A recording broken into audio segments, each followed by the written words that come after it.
Thank you, Navajis.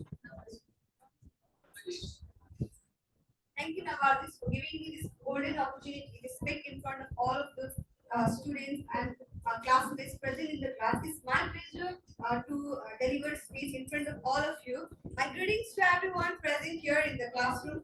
I am Kavita, student, the Bachelor's of Business Management, who is here to speak on a very, very important topic that we are missing out from our life.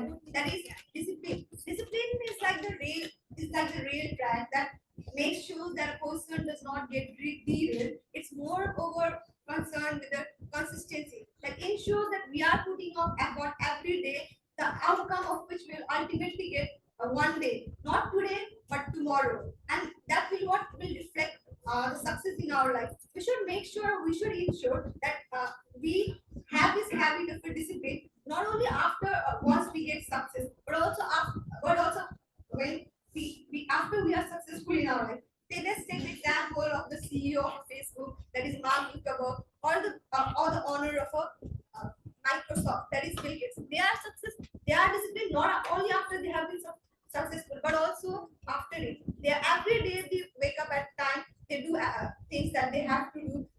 They are very disciplined and punctual with it in their life, and moreover, they do not procrastinate. So, thank you.